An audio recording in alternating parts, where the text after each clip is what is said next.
Welcome back. If you're just joining us, we're coming to you live from Las Vegas. This is Partner Live and Security Live as part of Partner Live. It's a show where we bring to you our most exciting security partners to discuss what they're seeing in the market, what they're launching this week or developing. My name is Anna Sarnik. I'm one of your hosts. I do cyber business development here at AWS and work with our top founders and top cyber investors. I'm joined by my fearless co-host, Sarah Curry. Thank you, Anna. I'm Sarah Curry. I'm the Senior Manager of AWS Global Services Security and one of the hosts here at Security Live. And super excited about this segment for Upwind Security. And we have our CEO and co-founder, Amiram. So I'm going to kick it over to you. Introduce yourself for us. Thank you. It's great to be here. Amazing atmosphere here. Great energy on the floor here at reInvent. Amiram, one of the co-founders and CEO of Upwind. Great to be here. Yeah, and for those watching online, they did just bring the alcohol out, so we are not responsible for anything going on behind us in the background. But super excited. Wanted to kick it off. Can you tell us a little bit about Upwind Security? I know you do runtime fabric and helping to get accurate visibility into security. How did Upwind originate? And can you tell us a little bit of the history there? Absolutely. So we have actually a great story right there, but I'll start from the end and then I'll go to the beginning. Sure. So Upwind is a cloud security platform, right, with the acronym of CNAPP, Cloud Native Application Protection Platform. And actually, we are the newest and latest entrant into this category of CNAPP, which we really like because it's a consolidation of everything that used to be siloed in cloud security, like vulnerability management and CSPM, cloud security, posture management, and workload protection and API security, and everything is just coming together because it makes so much sense that the security professionals of today going to get a single context in the cloud that they can just use for vulnerability management, use for posture, use for API security, and connect it all together. So we're the latest one in this market, and there is really interesting story here. We had a company before, Upwind, a company called Spot.io, and we were a great partner of AWS, actually. And the company was sold to NetApp in 2020. And during our time at NetApp, we saw firsthand, working at a big enterprise, what it means to take care of security in a big security org. So we were always getting these reports from our cloud security tool, and would always try to challenge the findings that we get. And we would see that with DevOps mindset, we can understand better about the architecture, about the mitigating control without even being security on the security side.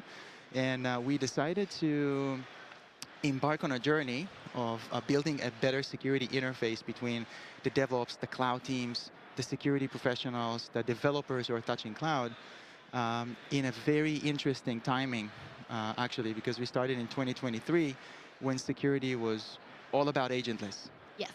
So much has changed. So much has changed. Since the last couple of years. So tell us what's happened since 2023 then. So 2023, where everyone is used to consume security in an agentless way. That's the winning recipe. And then we basically challenged that. And we said, hey, there are multiple things that you just cannot achieve by just having agentless. Agentless is great. It's easy to deploy. It's easy to have. You get great inventory and everything. But how do you deal with understanding complex network topologies, understanding APIs, layer 7, ephemeral compute, containers that go up and down, and then they just spin up for a few minutes and you have no way to track it with agentless. Data in motion, it's a big thing. And these are things that you have to have real-time controls in place, like sensors. And even though we were very misunderstood, I would say at the beginning, we worked very hard to provide a lightweight, very easy to install sensor that would bring runtime to life in the best possible way for security teams. And obviously, we wrapped it together with agentless because agentless has to be there. You have to get all the control plane goodies that AWS can give you, and wrapped it together into hopefully building a very winning product in this market. Yeah, and I love that you highlighted that there are so many different layers and how the market has evolved, because I think from cloud security, we've had the AI hype, and now we have agentic AI, and we have this evolution of what does it mean to foundationally build technology from infrastructure to now a lot of the conversations and how even what you need to protect on a runtime side has evolved. So I know that you have some exciting updates of how you're making sure that your customers are protecting some of those new layers. So, as we've seen that AI infrastructure and now agents evolve, how is Upwind thinking about, how you need to do the security to keep up with all of the new vulnerabilities that might be coming up? Great points, and it gets me to a point where I think that cloud security platform is really, it's a force multiplier for security teams, because I honestly don't believe that AI security should be a tool on its own. AI security can consume a lot of the context, can consume a lot of the shared knowledge that the cloud security platform already has, like understanding of the network topology, the network requests, the APIs, the software bill of materials, the vulnerabilities, and when you get it all together, and then you make it more specific and personalized about AI, this is where you get like a winning AI security model. And this week we've launched like biggest AI announcement ever, also in partnership with NVIDIA and AWS about it, like a full package of AI security inside the cloud security platform. So it's like an extension of the cloud security platform. And there is their AI software bill of materials, so everywhere you have AI installed, SDKs installed in your environment, AI SPM, which is everywhere I have AI service, like I use Bedrock, I use something else, did I configure it well, what risk associated with services that run or interact with AI services. And then lastly, in your complex network topology of having lambdas and fargates and containers and virtual machines and all that compute that you can run on AWS, who is talking to AI services? Who is talking to, like, who can basically talk into generalized models? So this is like a really powerful visibility that we provided this week to our customers.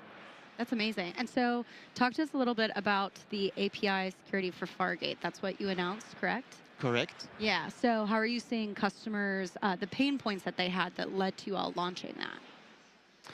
So API security for Fargate is it's a pretty big deal, because if you think about it, until today, the way that customers have secured Fargate was on mostly layer 3 and layer 4. They want to understand like what's the task is doing, how it's communicating on a on a TCP UDP protocols, and understanding what's happening there on the network.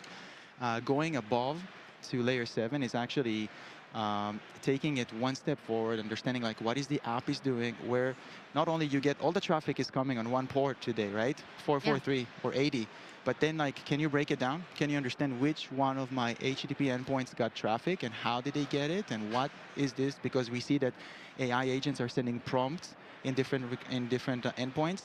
So we took it to the next level. We worked with AWS teams, and our engineers worked on really understanding, inspecting the traffic of AWS Fargate tasks and understanding what's happening on the layer 7. And it's taking the customer to a point where they have API catalogs. They know exactly what is coming to their services. They have API schemas, so they know what's in those requests. And then they can do detection and response, and they can do really good security posture of their APIs. Fantastic. And I think part of you being in the center of the ecosystem and working with AWS, cloud infrastructure, APIs, AI, that's all a component that then needs to be correlated with other security components, like, to your point, who's having access, identity, and also not just data in motion and runtime security, but also then being able to correlate with data classification, et cetera. All of that, needs to be standardized in certain frameworks. And I know that you have a lot of blog posts and webinars coming out around how not only are you the centralized platform in that CNAPP category, like you said, that's ensuring all of cloud infrastructure security, but how are you then connecting all of that, maybe using, for example, I will put myself on the spot and use the swear jar of OCSF framework. Maybe you can tell us what that is and how you use it and how it all fits into how you're integrating the security ecosystem. Yeah, so I think great points from like data in motion all the way to like standardizing stuff and on security. I think that coming from the DevOps world into security, what I love about security is how the community together is getting on top of standardizations that are helping us to make better decisions, making us talk in the same language. So kind of like what you've mentioned, and I think like from MITRE into like how we do CVSS and EPSS and into like what is risk, how do I quantify risk, how do I share risk between services. So I think this is huge for security, and we're very grateful to be part of this, and thank you for letting us. And then second is we're talking a lot about data security in the cloud, and I want to say something about it. If you think about it, there is data is like living in two main places. Like one is at rest, like in your databases and S3 buckets and etc. And then data in motion, which is like service to service. The service connects with another service and sends data.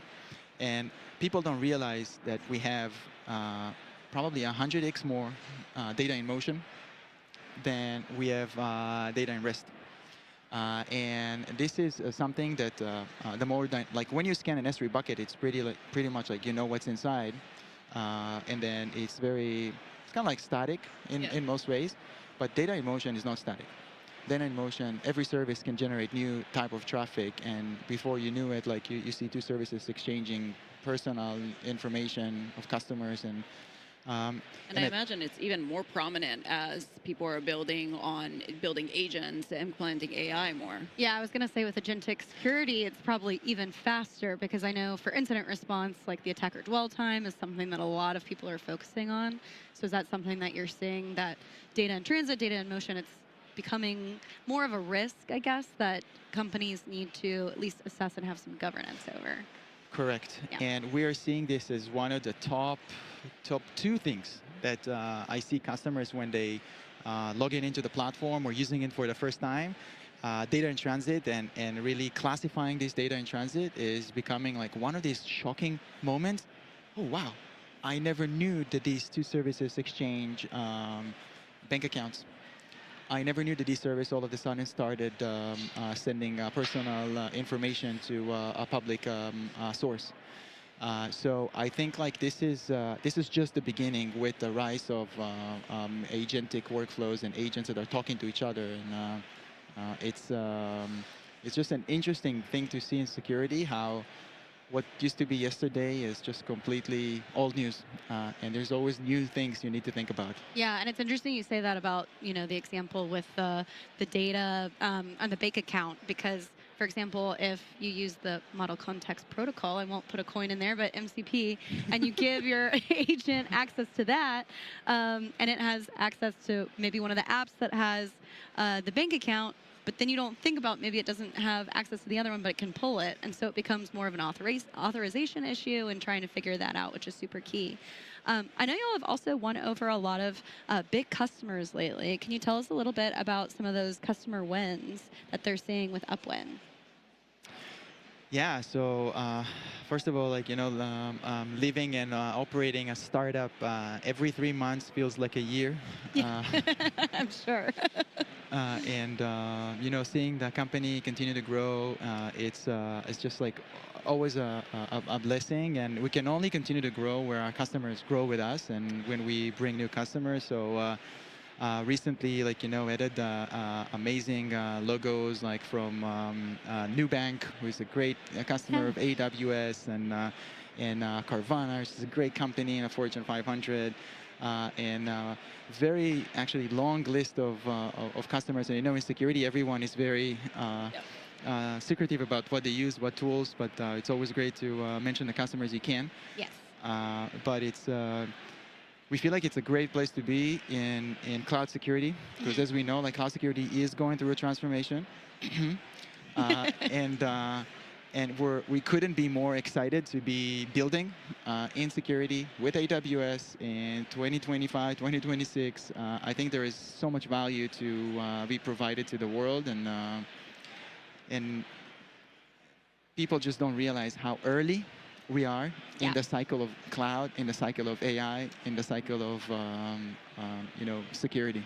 Yeah, absolutely. And if I could veer off just a little bit, just because I think it's so interesting with you being a co-founder, is if there's folks that are watching online and you're inspired and you're thinking about starting your own startup, Amiram, could you give us a tip about if you're going to create your own cyber startup, what's maybe a lesson learned or pro tip that you could share for people that are watching?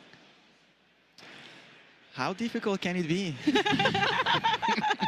See, that's the mindset you have to have. And I love that you said that you were being willing to be misunderstood for long periods of time. We talk about that at Amazon, that when you look around corners, sometimes people are not going to understand what you're trying to do because you're maybe not thinking big enough.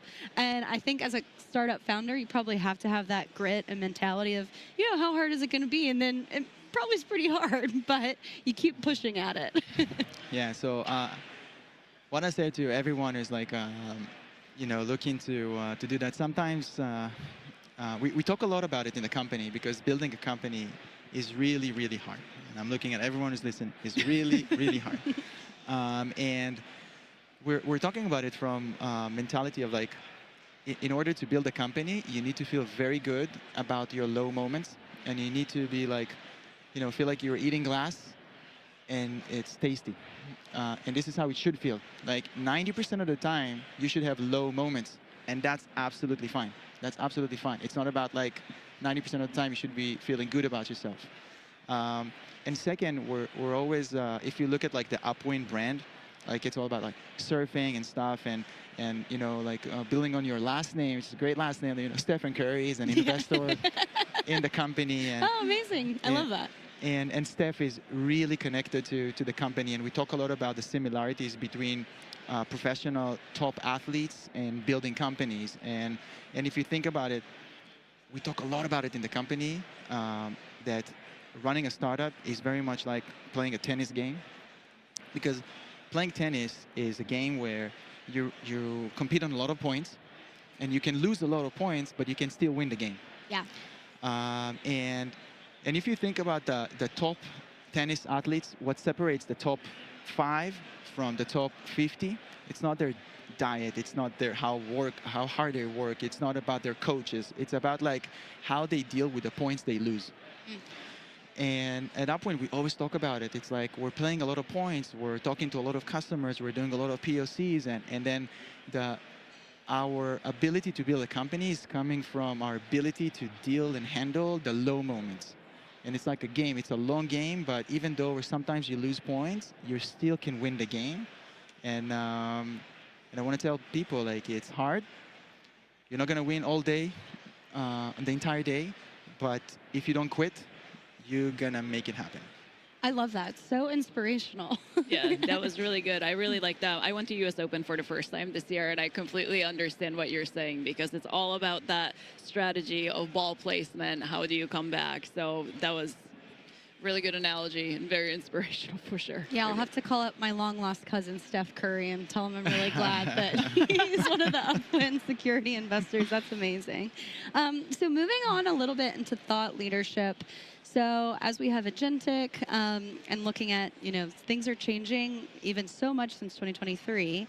Amiram, what are you seeing in the next, or predicting, I guess I should say, in the next 3 to 5 years when it comes to the cloud security industry and where you see that going? Yeah, I think that we're going to get to, I'll explain. We're going to get to like more and more agentic workflows, and the road to be fully agentic going to go through like, I love Tesla, and I admit I love Tesla. And it's okay to say you like Tesla. and I think, because I think Tesla is one of the best software companies that ever created. If you think Tesla is a good like hardware company, it's like probably like no, they use a lot of other hardware, but they make the full self-driving reality, autonomous vehicles. And autonomous vehicles, like if you think about it, it took a lot of time for people to trust vehicles to drive themselves. And I use Tesla a lot, and as a user, I use FSD a lot. And then full self-driving is, you're not going to let full self-driving drive 100% of the time from day one. So what you want to know is you want to see that the visibility of how you're driving, and that Tesla is able to identify everything, and that it will make the right turn. And then and now maybe I'll give it on a highway to drive more, and then maybe I'll give it on like in different roads to drive more. And then I always see how it looks, and then there is always like improvement in the version. And that's in that I'll take it to our world in security. That's the same thing in detection and response, in fixing vulnerabilities. Like, we want to create this full self-driving capability. We want to create autonomous security. And in order to go there, it's not going to be 100% overnight. We're going to let it do like, some like, some like, hey, when I'm like on high road, like how can I let it like operate when I need to fix these specific vulnerabilities, or when I need to answer to these just specific threats. Or maybe I can, and I think the road to agentic AI goes through Gen AI. Yeah. Because when you have like a very good Gen AI telling you, hey, this is what happened in your incident, and this is what I'm going to do. And then you as a security engineer, you read it and you say, like, yeah, that's good. And you read it 80 times, like the 81, 82 times, so you're like, I'm going to let it run because it knows what it's doing. And I think this is where we're going to go. We are building the company as a software. We're going to create better and better Gen AI apps that are going to create better plans for the customers to say yes. And then this is the road to fully agentic AI. Amazing. Yeah. Amazing. Well, thank you Also, so yeah. much, Amiram. I really appreciate it. We do have a QR code, too, for those who are watching. Please check out Upwind Security. Really appreciate you coming here today. It was very inspirational. I'm ready to go maybe start a startup. Who knows? Or maybe play tennis. Exactly. Or play tennis. We'll start Or small. both. But next up, we have PwC and Chet Kapoor from AWS. So stick around after the break.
Well, hello, everybody. Welcome back to AWS Security Live Special Edition, where we're streaming live from AWS reInvent in Las Vegas.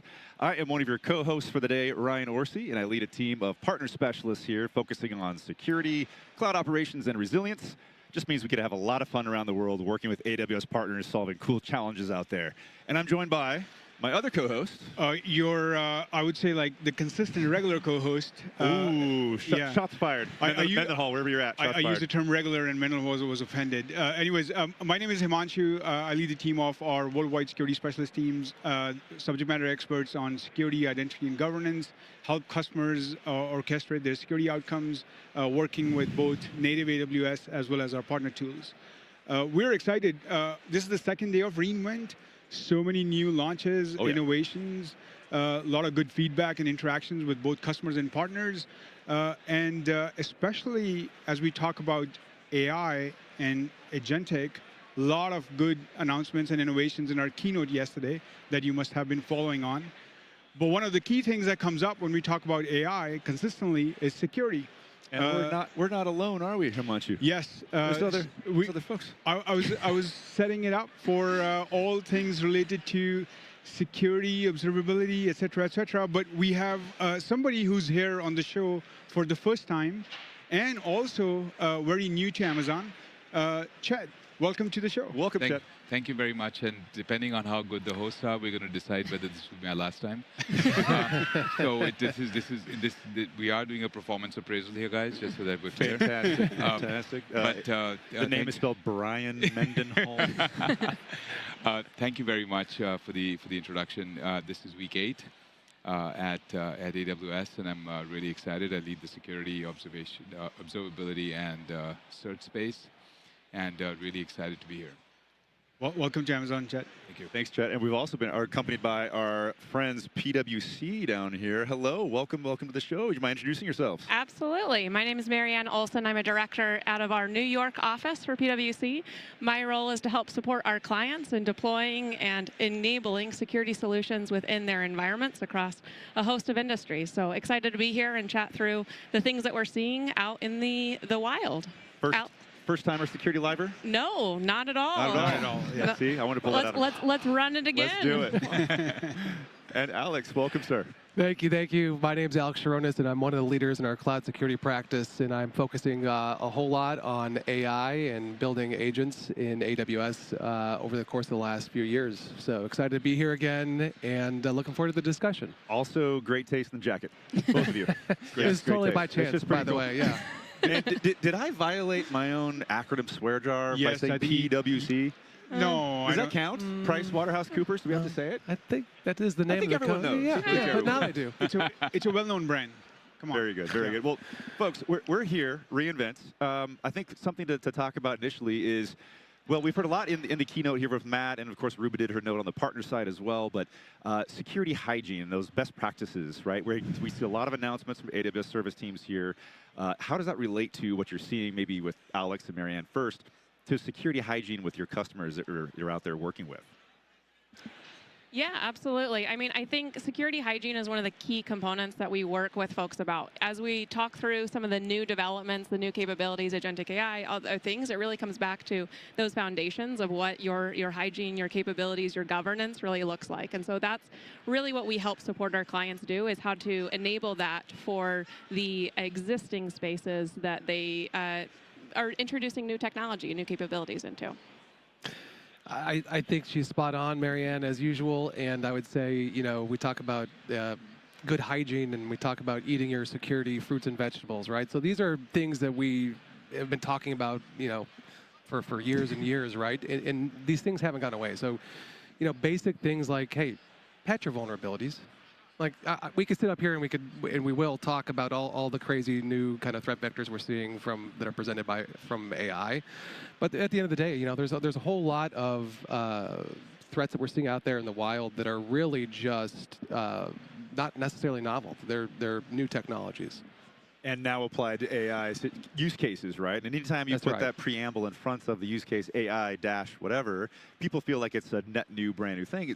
It's generally not, right? But the outcome can be. The outcome and the business value that people are achieving definitely is net new. But I'm curious from either of you, Chet, Marianne, and Alex, where you think AI has the most real impact on, say, security operations. We can extend it also to application monitoring and observability as well, because it's kind of one and the same situation.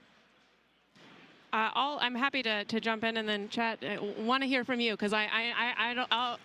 Being in New York now for too long, I just jump in and I'll just chat for days. So appreciate that. But I think that the biggest thing that we're trying to alleviate, at least in my customers, who are mostly heavily regulated industries, so financial services, healthcare, energy, and utilities, is helping to save time in all of those different compliance use cases. Being able to enable some of those efficiencies, being able to focus on what everyone here actually cares about, which is securing the environment, as opposed to all the paperwork of showing how you're securing the environment. Attestations, evidence For collection. days. That gives Yes. me post-traumatic stress. just talking about Absolutely. it, yeah. So I think that that's kind of the biggest thing in my space. But Chet, curious to hear on your side. I'm new to the space, and so I'll give you a perspective. I think AI in security is something that we've all played around with quite a bit. It used to be predictive AI, and we had models, and a lot of great stuff has been done across the board.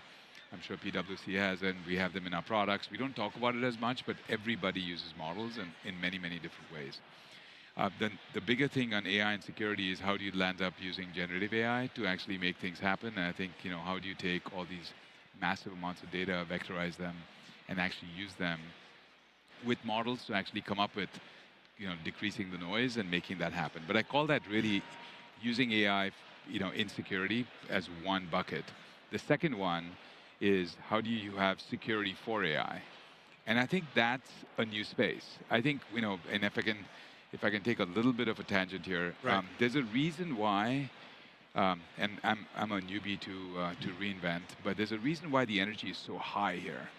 And the reason is because if you look at enterprise AI, has actually taken it's gone through some kind of a trough of disillusionment. But I think I actually do really believe this, not because I work at Amazon, but I think the industry has been waiting for AWS to come in and say, we've done cloud right, and here's the right way to do AI. And I think Matt nailed it on his keynote on how that makes it happen. And that's why I think the excitement and that AWS, the company that does things securely, shows up and tells us how to do it and has a path to do it, is creating a bunch of excitement. And I think that space where you're securing AI is something that's evolving very, very quickly. So for those of you that care about that space, just listen and watch, because everybody's going to come up with different ways, and we'll set into a good pattern. Right, absolutely. And Chet, I think like you highlighted, we've been using machine learning and artificial intelligence in some of our security products for quite some years now.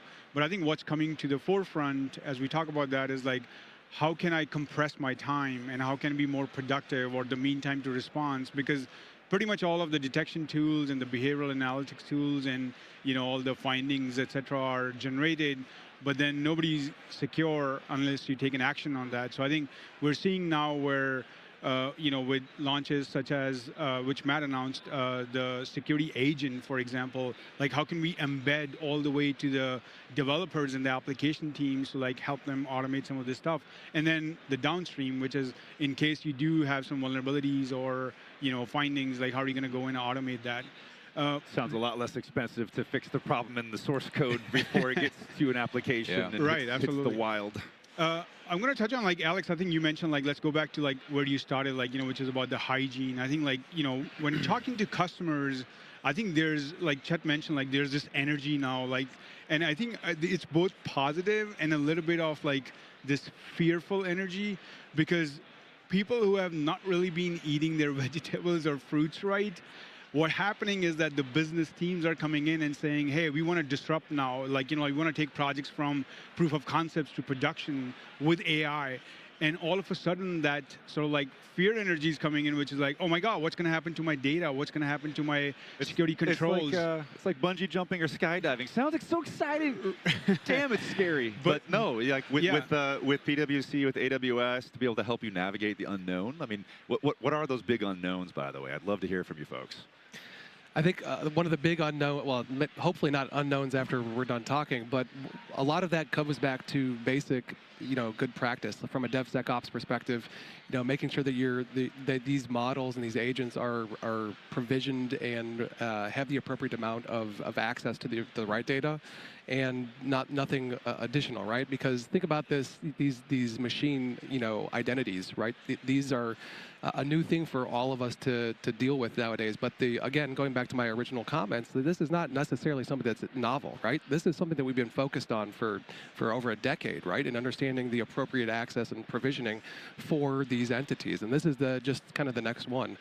I give another example that we talk about too is, not having credentials embedded into your code, right? So a lot of us kind of roll our eyes and say, well, of course, but nowadays you're using AI to actually create a lot of the code. Right. And so some of the things that we're seeing is folks are forgetting some of the best practice or leading practice, and that is don't put your prompts in the code itself. Oh, right! Wow. And these are the kind of things that we're seeing more and more nowadays, just with the use in driving those efficiency use cases that Chet was talking about, and then making sure that we're also putting that lens that is on the other side of the same coin, which is securing the AI itself and making sure that it's deployed correctly. Right. That's kind of my observation, at least here this year, and then, yeah. So we would say no credentials, and now no prompts, please, in your code. So in general. And I'll just kind of add something in two different ways. I think data is going to become super important. And if you really look at the security space so far, it's a bunch of point solutions and products, and data is all over the place. There is no AI. There is no AI without data. Absolutely. That's one thing we need to be aware of. So actually getting data in one place, so you can actually do something productive with it, and you can actually use generative AI techniques and things like that to actually do that. That's number one. But the second thing is, if you think you have a lot of security data now, you haven't seen anything, right? Wait till agents actually get out there and actually do their thing. There's going to be so much there. And if you don't have a good way to capture this and actually deal with it and rationalize it, and actually have insights on it, and then have remediation on it, I think there's going to be a problem. Yeah, to that comment, Chet, too, I think one of the things that you mentioned that is spot on is making sure that the data, that these agents have access to the appropriate data, right? Correct. So if you think about, roll the footage back a little bit here, when we were rolling out these chatbots in the early days, everyone said, well, I want to make sure that these chatbots have all of the appropriate data so they can give me the best possible answers. And then all of a sudden you're like, well, what is the CEO's salary, right? Yeah. Well, I don't want it to have that information. Like, okay, so back that up. Or make me a poem about this thing that happens to correspond to the CEO's salary. In iambic pentameter. Right. Yes. And so making sure, again, going back to the fact that these agents need to have the same level of scrutiny that any carbon-based life form from a permissions perspective is also going to be considered as these are built out. I always think about it as when you're bringing in new folks to a company, you're really considering what you should be training them on, and before you release them out and give them all the permissions, engage them. These non-carbon-based life forms are so much more quick to absorb all of that information and to then be able to take action on it. I wouldn't be sending my 6-year-old in to go secure your overall cloud security posture. So make sure to spend that time, energy in setting those guardrails, setting that training so that it is doing the things that you expect it to be doing, and testing to make sure that it's following your directions appropriately. If I could bring something into the conversation, Marion, you just made me think. I love the carbon-based versus non-carbon-based life forms, but where's the trust level that you're seeing with customers and Chet as well here, right, from your background of where you've been coming before AWS here? Where's the trust level? Full automated remediation trust levels kind of vary, with agents now being able to take quite a bit powerful actions on the remediation side. Do you find people increasing their trust level to let agents respond, decreasing their trust level? What do you see out there? I would say overall, it's that that general curve, right? Even when just broader generative AI, everyone first goes to shutdown mode. Hey, let's make sure that only the most trusted spaces are engaging, that we shut down everything else that we don't believe, and then it expanded as other technologies and capabilities expanded. And so similar from an agentic standpoint, right? Initially, there's a heavy level of concern. Hey, we want to have a human in the loop in every situation. We want to make sure that there is that exposure, that there's somebody that I can call a throat to choke, right? To be able to come in and to be able to say, hey, you messed this up. We're seeing that be relaxed a bit as they are working through what it is, what is acceptable, what is the best available human component. If my agent can do that better than the person that I might go knock on doors, then maybe we can ease up a bit. And then the way I think about it, by the way, 100% agrees. It's only validation and no trust to begin with. Yeah. And then slowly but steadily, a little bit of trust, a little less validation. At some point, it'll just come to trust and validation. But I think that combination is already starting to play itself out. No, absolutely. That's well said. And I think we've had certain segments where like partners and customers talk about this. Like before the AI and the Gen AI wave came in, we were like the security industry was very much focused on the zero trust framework. And I think like, with the agentic and the AI wave, we sort of like, the noise is like taken over. But I do believe that zero trust will sort of like come back again, which is to your point, Chad, like, trust and verify everything in every operation in these API modes will take key. I think that makes all the sense in the world. I would also say that one of the things that we're seeing in the marketplace is as explainability and traceability becomes stronger on these agents, I think that there's a corresponding increase in the amount of trust and willingness to use these, not only in production, but in critical use cases for security professionals. And I think that is probably one of the things that we're seeing most of all as a result, is as the technology is becoming more mature, that there's a corresponding increase in trust for clients to adopt these. And we experienced this, right, folks, when cloud became a thing. It used to be, this rack mount server, I could see the lights flickering on, and I know, my credit card records are right here. It's in, rack number 12 alpha, and then it goes to the cloud, and people generally feel like, where'd it go? Where'd it go, right? But now we know, hey, actually, the cloud's even better visibility for where your workloads are than you had before. Same applies for agents here, I believe, right? There is a decision tree for every agent of what it can perform. It is a finite decision tree, believe it or not, and you will have that observability of all the decisions that's possible out there if you're paying attention, though, right? I'm kind of curious, how does that play in, that decision tree of an agent calling an agent, and relative to customers' regulatory compliance risk out there? It's often where that conversation ends up is agent-to-agent communication is how we string along the very powerful workflows. But what's important to those customers you're interfacing with to make sure they can string along the chain of evidence if they have to meet certain regulatory compliance? Yeah, I mean, from my perspective, a huge aspect of that is exactly what you were talking about from that observability, being able to demonstrate the different things that you are tracking.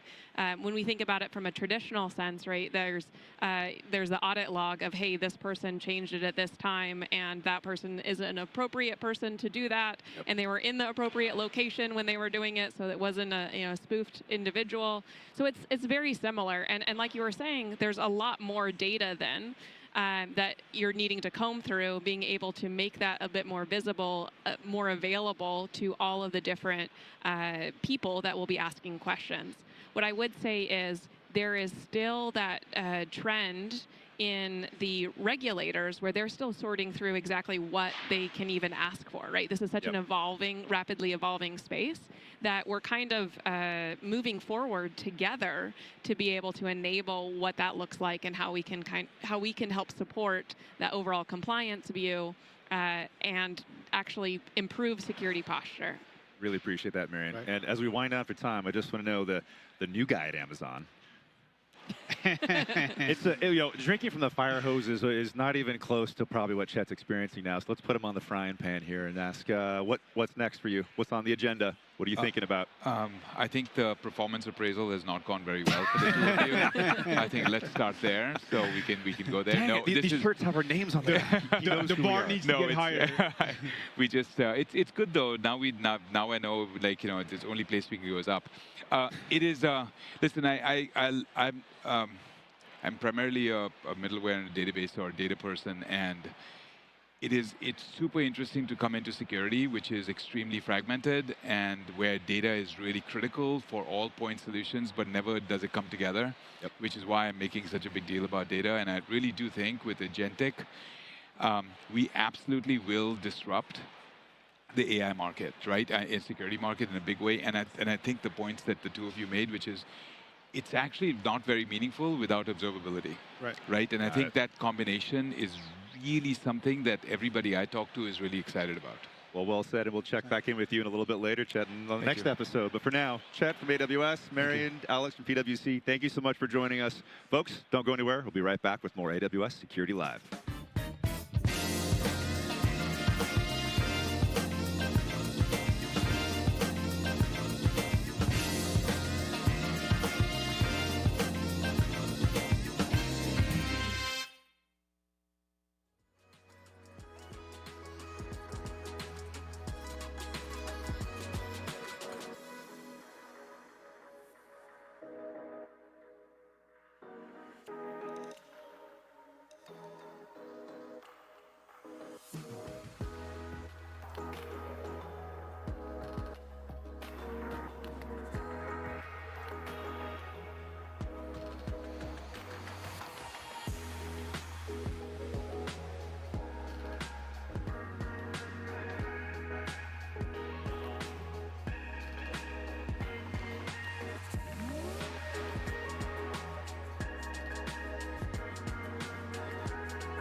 Welcome, welcome, welcome to Security Live. Here we are live, go figure, from AWS reInvent 2025 in Las Vegas.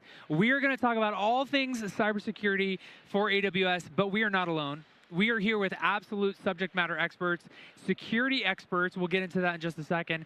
My name is Brian Mendenhall. I am the worldwide leader of the Security and Identity Partner Specialist team here at AWS. We connect the magic of AWS security partners with AWS security customers.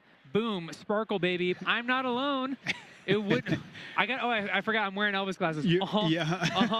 I'm not alone. I'm here with my regular co-host. Oh, sorry. Thank you. Is that okay? I like the regular consistency. Yes. Yeah. I am the regular Security Live host here at Partner Live.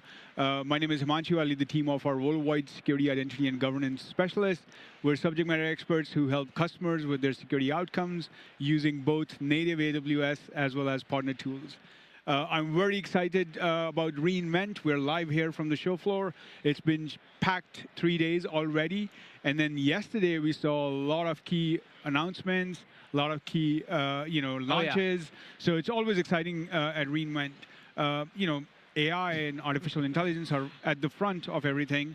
But then, with that comes security. Everything starts with security. And speaking of security, we're joined with two guests here. One from AWS and one from our partners, Checkpoint. So we'll go with our introduction from our partners from Checkpoint. Awesome. Hey, so great to be here. Go security, right? Go live. It's the sparkles is what makes everything happen. That's it, yeah. So it's great to be here. My name is Eduardo Redondo, and I'm the global head of the cloud security architecture at Checkpoint. And I oversee, obviously, the partnership with AWS when it comes to our network firewall, our web application and API protection firewall, and including our newest acquisition of GenAI Security. But the core of it is all about, network firewalls. I love it. I love it, Eduardo. Thank you so much for being here.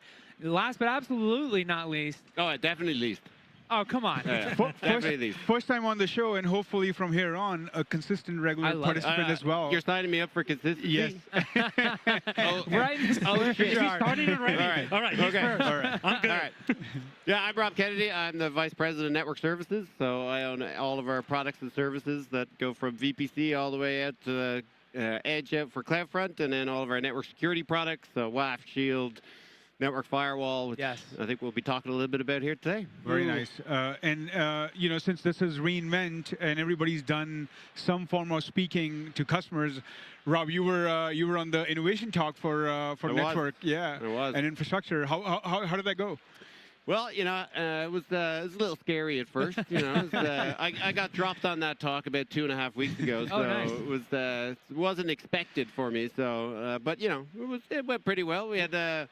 On the networking side, we launched over 50 different features and services this year. So it's Rob, pretty amazing year. Any of the two top that stand out from those 50 for our audience members that they should keep an eye on? Well, I mean, we're here for security, so I'm going to plug VPC encryption controls because right now you can just go click a button and everything in your VPC will be encrypted and you don't need to worry about it ever again. So I think that's been a fantastic one. And then outside of security, I would say our multi-cloud product has kind of changed the way that clouds are going to interconnect, and we're already seeing lots of interest from both customers and other providers as well. Rob, you guys literally built the easy button. That's right. It's not a figurative thing. It is a button. It's easy. Click it. It's new. And that's kind of really what we're doing with all our products, to be honest with you. Yeah. Even like CloudFront, we've launched a simple pricing package. Goes from $0 a month to 20 to 200. You could just click and go and not even have to worry about anything. Let me tell you that flat fee after a certain threshold is getting so much positive feedback from customers. Within 2 weeks, 22,000 subscriptions. Wow. Oh my gosh. That's awesome. That's great. Awesome. Eduardo, how about you? How's your day been? I heard you did a breakout this morning. Yeah, no, it was amazing. It was so great. One of the trends that we're actually hearing from a lot of customers is that how do we continue to enhance security? How do we protect their Gen AI environments? But they're always going back and making sure that their networking security is as robust as possible, right? That's job number one for everybody. So we had a great opportunity to meet, and obviously being able to stream live and get to connect with customers after the session is very refreshing. Right. Yeah. Those conversations. So. No, I think with all things artificial intelligence and all things like like AI, the core foundational things don't change, and network is so foundational to all those things. Absolutely. Yeah. Networking is cool. Yes. Just to be clear. Networking is everybody, cool. Networking is cool. It's super cool. I started my infrastructure career in network as a network admin, and so near and dear to my heart, both you guys. Who doesn't? Me Long-time fan. Me too. That's where it started. Absolutely. And now look at us all now. Yes. And now you're networking as always. Now I've got sideburns that I absolutely cannot control, and so life is weird. But I think it's such a good point of like, hey, when it comes to security, we talk about like these crazy hypotheticals and like these niche use cases. But the majority of cyber incidents really happen with some of the foundational controls. Like get your house in order before you start talking about implementing some like crazy obscure thing, right? Like you've got to like get the network secure before you really get to some of the more niche controls. Absolutely. And I think we've been doing a lot of stuff here for our partners as well. I remember not long ago, like even a couple of weeks ago, we launched partner managed rules in our web application firewall and also our network firewall. So how are you leveraging that, Eduardo, like as a partner of AWS for our security services? Yeah, no, it's an amazing opportunity, and we're so excited and proud to have worked with Robert and the team from an AWS partnership perspective, right? Now bringing these capabilities of best in class so that customers can leverage it and do it in a very easy way. I mean, that's an opportunity that I think, when I was a customer as well and a security practitioner, I would be looking for those types of technologies that will help me enhance my security posture, right? So this is a great partnership that we've been developing, and we will continue to bring more and more updated signatures through this program. I love that. And, I swear I have the best job in the entire world, Himanshu, because I get to work with the world's most amazing security providers on top of the world's most amazing cloud. That's a hard sell for those of you out there, but it's really true. And Rob, like you guys are at the forefront of when we say everything starts with security and security is a team sport, we're not here to like push products. We're not here to like shove our stuff on you. When it comes to customers, we're here to like make sure that we are aligning the right solution for the right need. And like when we have these partner managed rules, that is an example of where we bring everything together to deliver these singular solutions, right? Absolutely, yeah. Yeah, and I think like flexibility and optionality for customers is just an absolute must. And I think we've been demonstrating that over the last number of years, and Eduardo is going to show you a little demo here soon as well, where like it's literally a handful of clicks and you're up Eduardo, and running. Are we seeing a demo here? Absolutely. Yeah, he's got the demo ready. All right, audience members, this is getting interactive very soon. We're not yet at one click, but we'll continue that journey. Just a handful of clicks. Yeah, we're still in the process of reducing the clicks, but let's do a demo so we can kind of show our customers, right, AWS customers, how easy it is to actually bring these new rule sets into their environment. All right. Awesome. Yeah. I mean, so this is something that has been built on top of partner managed rules, like a good integration. All right. Well, while the producers are getting that, any second. Exactly. Any second. Just cue it. There we go. Yes. Here we go. All right. So this is as easy. In this particular case scenario, a customer already has launched their network firewall, and they can go to the AWS Marketplace. That is as easy as just clicking and subscribing to the service. And one of the key principles here is that customers will only pay as they go and will only pay for traffic that is inspected rather than having to buy a license subscription, right? And again, the part of the integration as well is that for customers can actually use intuitively their network firewall console. So this is nothing new they need to learn. Once they subscribe, they'll see now that vendor in their particular rule sets, and the only thing they need to do is activate them. That's about it. And because you always try to make sure that you're updating and bringing best practices, if you have other rules that you can deprecate and just get out of the way so that you have a more fine-tuned policies, That's exactly what you will do it. Once you do that, customer will select the checkpoint in this case, will add them to the policy, and they'll dynamically become activated. That's as easy as it is to actually get this service now to enhance the protection. And some of the key benefits that we're hearing and that customers will get, assuming that a customer needs to enhance their compliance towards different regulations like payment card industry, like Sarbanes-Oxley, this is a great way to enhance their security posture. Very cool. And Eduardo, as we understand, we are in the VPC dashboard here for AWS. Is that correct? Yeah, that is correct. Yeah, give us some viewers some context, like, where would this use case sort of fall in? Particularly if I just deploy one or multiple firewalls across my entire AWS network. Right. It's as easy as for me to integrate a particular in a particular segment, right, or to distribute that through multiple segments. This is very cool. So yeah, for the audience here, I think one of the other end the demo now. Yeah, one of the key launches that was announced this week was so also making sure that the procurement and the onboarding process of our partner solutions is easier from within AWS. Yep. And I think that's where you show like the one-click option where it went off and right away did the procurement and onboarding from the marketplace very simple and easy. Yeah, there's no another GUI, another console they need to learn. Is native to where they are, subscribe to the service, and activate it into your policy. Very cool. You're done. Awesome. So moving on next, let's talk about a little bit more again in the artificial intelligence and the AI world. I think one of the things that it took 10 minutes to say exactly. Oh my gosh, is that a new record? Is that a new record? Himanshu's thing went off. He's like, no, we got to talk about that. We got to talk about problems that are customer facing these days. And I think what we hear from customers is that now with things like Model Context Protocol or MCP, right? MCP's on the list. Hey, you can just say it now. Yeah. Okay. Yeah, everybody knows what MCP is. There we go. MCP, etc. Data is everywhere. So it's basically connecting data from everywhere, whether it's in the cloud, whether it's on premise. So what are some of the networking basics that are playing a big role here? Because what I'm seeing is a trend where we talk to customers eating your own vegetables or back to basics, keeping the security hygiene correct on the basic principles. But then if you're not doing that, things with MCP or with AI, it sort of explodes or puts these at the forefront very easily. So what are you seeing when it comes to those mixed environments, whether it's on-premise or the data is on-premise and some is in the cloud and agents need to connect and talk to all this data?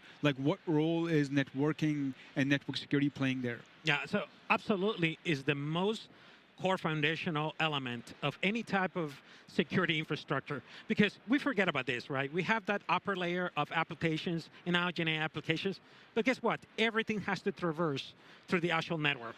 Everything has to traverse, and the more we have that compounded technologies of security, modern ways of detecting threats, is key to any type of customer environment. And I'll give you an example. For us at Checkpoint, right, preemptive security has always been part of our goals in our DNA. In fact, the way we create the IPS signatures for network firewalls, it's compounded by all the research and effort that we get from our threat cloud intelligence.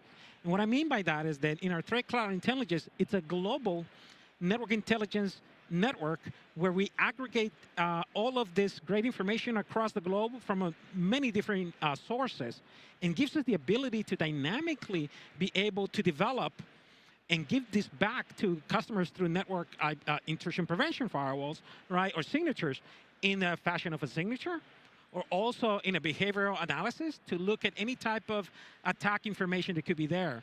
And because it's cloud, customers can dynamically easily deploy it into their environment. And that is the power of leveraging the network as the foundation cornerstone to able to support all these new applications as well. Very cool. That's great. So actually part of the MCP strategy and deployment is obviously making sure your networking layer, your house is in order, but also the telemetry part of that as well, right? The visibility to what's happening within your environment and making sure that you have the right controls in the right place. And now we're talking again about this kind of full life cycle security that is not just, I'm going to drop a firewall in here and I think I'm good, but it's also making sure that your configurations and your threat detection and the whole system is working together. I love that. Yeah, and Rob, what's your point? I think we are hearing from customers all about how do I safeguard against prompt injections, or where and how do I look around like for API security? Because ultimately, like these are communications happening between agents and machines. So like how are what's your point, or like where are we going with that? Well, I think with the Agent Core's launch, I think that's going to be like a central point where a lot of this stuff is going to happen. And I think you've seen already AWS announce a number of things in terms of where we're kind of injecting security right at there, right? Like right at that layer. And I think that makes a lot of sense because that's where a lot of the traffic is going to go through, and it's going to be a really intelligent point to actually apply all those things. So I think. AI has obviously progressed a hell of a lot of different things, but we know that it's also created some new risks. And so I think it's really, really important that we're continuing to advance all of our technologies much faster than any threat out there. And I think, similar to what Eduardo was saying, we also leverage all of our global infrastructure to collect lots and lots of intelligence around the world. We are obviously the largest cloud provider in the world. We have over 120 availability zones, 38 regions, nearly 50 local zones, 1,700 points of presence around the world. Right. And that just gives us a massive amount of information. We're able to digest that rapidly, understand, all the various threats that are out there, and really protect customers even before it gets into their environments, right? Which I think is absolutely job number one when we're doing security. So. I love that. And so, as we're talking about like the amount of data that we're seeing, and AWS is like, I still love this idea between AWS and our partners like Checkpoint, being able to find those opportunities for the easy button.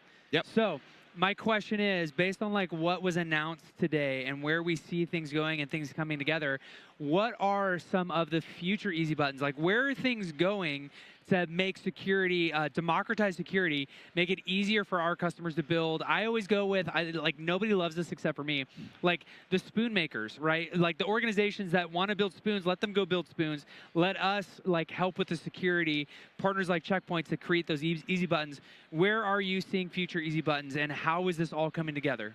So I'll tell you, we listen to customers carefully, and the first thing is that they need and require visibility to understand what type of agentic systems their customers are using.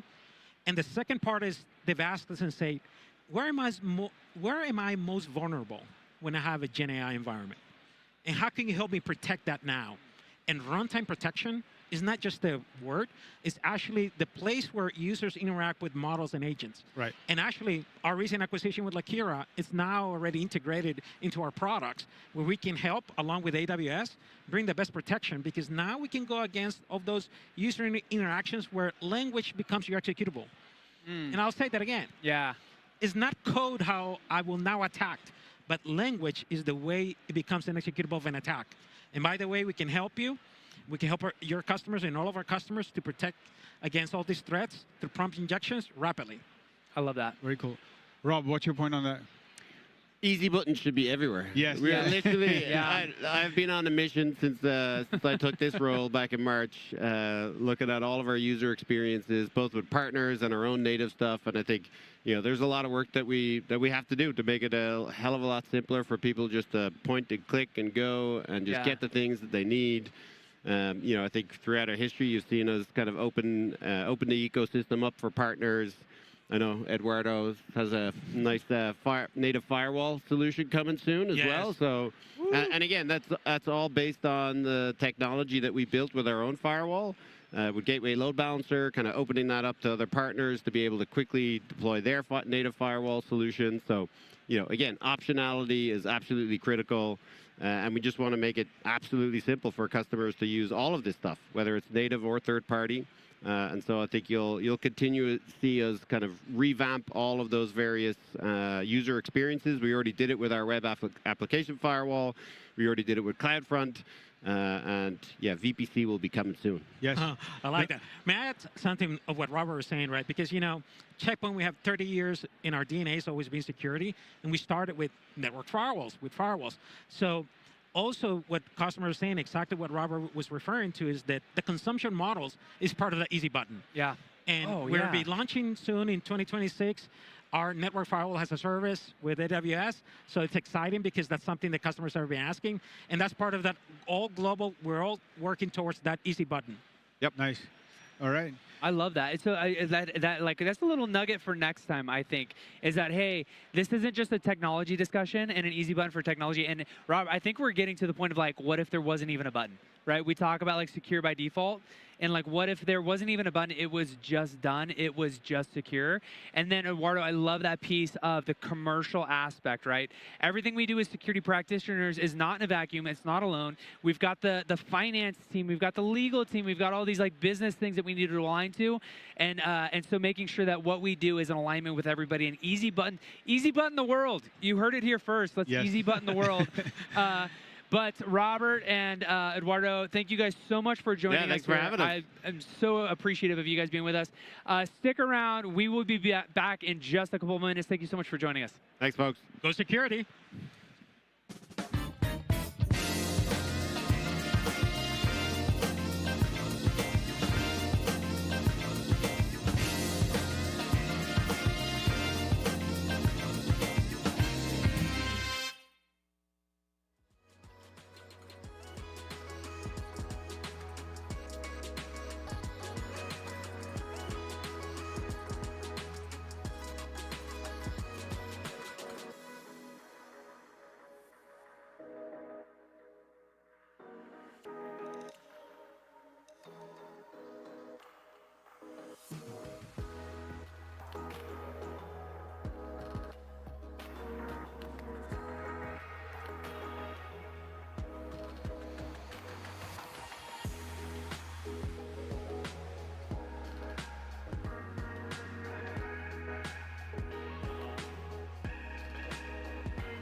Hey, everybody. Welcome back to AWS Security Live from reInvent in Las Vegas. So good to be back with you. Yes. I'm Ryan. This is... Oh, wait, you gotta wait. I gotta pause. You went too fast. I went too fast. I tried to go so fast. I know. Yeah. Come on. Too fast. Brian. Say, you gotta say no. Oh, yeah. See, wait. We are wait for it. testing how there fast. It is. We're going way too fast. Our It's producers at the are end like, of the day. dude, the knock it producers off. are hating on us right now. This is end of day 3. This is Himanshu. Like, let's see if that like queues up. Like, there it is. Yes. There's not enough room for the it's only that many letters. That's how you spell it? We're essentially part of the security community at AWS. Yeah. We're all part of our specialist organization for customer as well as partner specialists. We do all things security. Speaking of which, We've had a great day. We had an exciting day too. Unreal day. It on was awesome. Security Live. Yeah. And for audiences who've been tuned in, let's give a quick recap on what are the things that they should be excited about in reInvent 2025. Hit it. Who was first up this morning? Trellix? Mendenhall. Oh my I gosh. think you interviewed Trellix. This actually might have been one of my like favorite ones. So we had Martin with us, right? Martin is an absolute veteran when it comes to security. Mad scientist as well. So he's like, hey, last time I was with you, we were talking. Like something popped into his brain, and he's like, I'm gonna vibe code something using agentic AI. Wow. And he vibe coded. I love this. On the show? It's a VR, it's an Oculus VR game for like security, like threat detection with zombies that you shoot. And I'm like, Martin, these are my two favorite things. I love zombies and VR cybersecurity. And security, yeah. It was so cool, but he was just talking about like the simplicity and the robustness of being able to use agentic AI for things like if you wanted to vibe code a video game. You know, just about everything. That's how you started the morning off? It was That's pretty awesome. It was a good one. It was a good one. And I think then we had CrowdStrike with G. Rittenhouse, our Vice President of Security Services. And I think that was an exciting, by the way, launch because they had a big launch event at this event. That's right. I think our VP, Ruba Borno, got that into the keynote as well, CrowdStrike. Yeah. And you know, like this sort of like went under the radar a bit, but like for partners out there and for audiences listening in, we've been making it easier for partners to onboard from AWS. And what that means is like, you know, like rather than going to marketplace and filtering what type of partners, their solution types, and then selecting, you know, how to onboard that partner or fill a form and call their field teams, etc. All of that is now compressed to an easy button, like Rob said. Exactly. How many times a day did we say the easy button? And it's essentially like one-click button that launches pay-as-you-go partner products and services. So I think we saw a demo of that. Rob Solomon from CrowdStrike and their head of solution architecture, Chris, highlighted that solution with their next-gen SIM, which is somehow I as soon as you were all coming off stage, Chris Katchigan of CrowdStrike hands me an action figure. Oh yes, I haven't even opened it up. I don't even know what it is. You gotta help me out, Himanshu. What was that? It's usually like could be a play on Troy. Like I remember when they did that Super Bowl commercial of Troy. So I'm very, very careful with all these action figures that I get on the expo floor now. Like, you know, we're in the security business ultimately. But I think, Himanshu, to your point, like what the overall theme for me was across, and I know we're going to break down a couple more of these, the overall theme is tighter integrations with ISV and AWS native security services, tighter integrations, simpler deployments, like not forgetting the UI UX and the outcomes for customers. When customers want to use best-in-breed security solutions with AWS services, we are finding ways to make that like groundbreakingly easy to deliver those outcomes. And it's a team sport. Yeah. Security is a team sport, right? So we need all hands on deck, right? Speaking of team sports, like the next one on the list, right? I did that for you. Oh, yeah, well, I just talked. So, Himanshu. Took the bait. Yeah, 100%. The guy at AWS that was like the first one to say, hey, security is a team sport, Hart Rossman, right?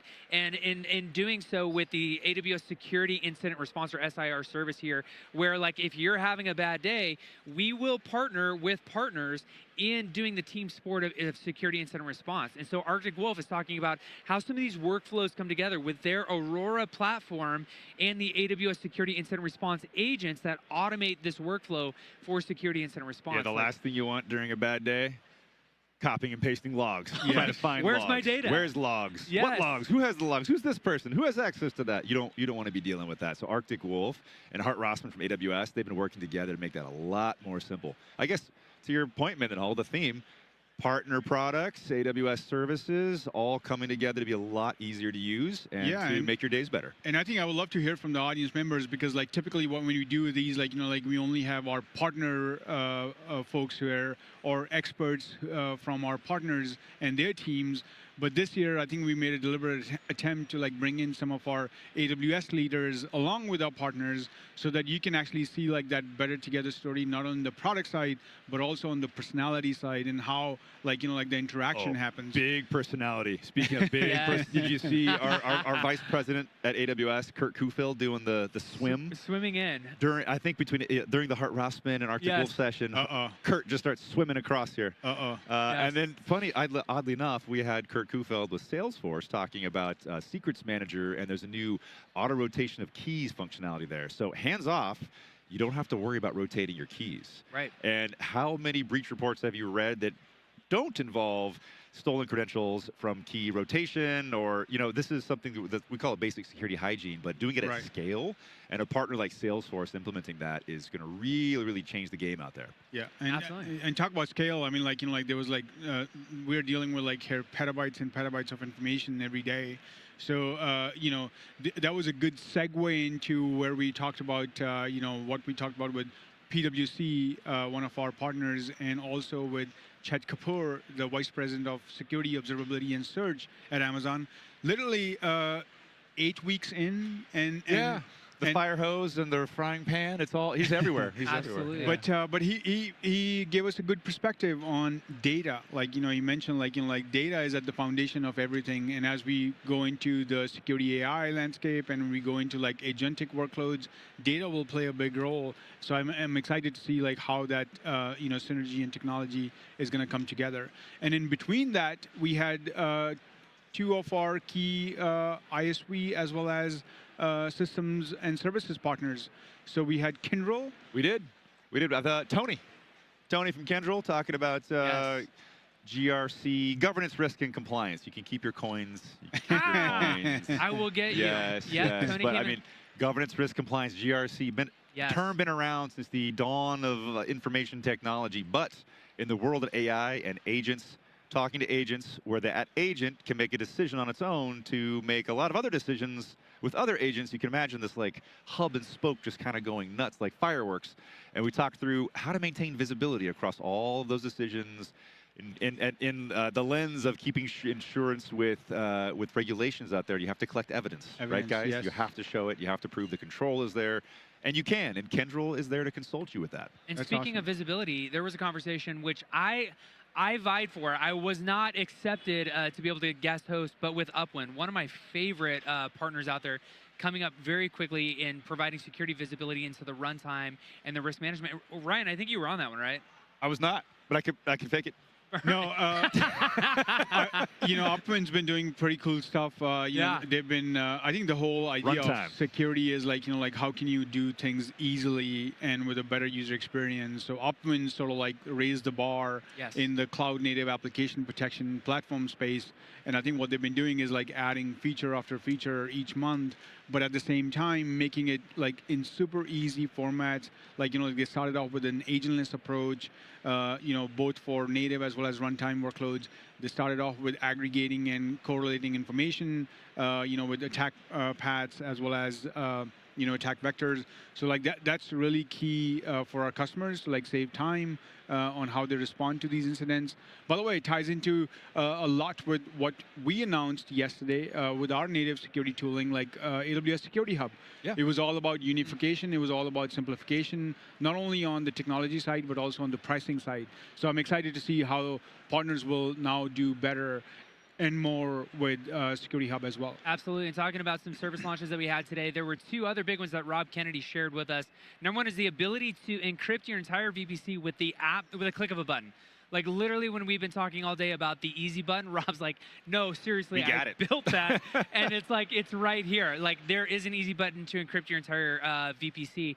And on top of that, we have partner managed rules for AWS Network Firewall. And so we had Checkpoint with us talking about, hey, showed us a demo, literally, from the marketplace, you click this button, click that button, whammo, blammo, magic happens, and you've got Checkpoint managed rules for your AWS Network Firewall.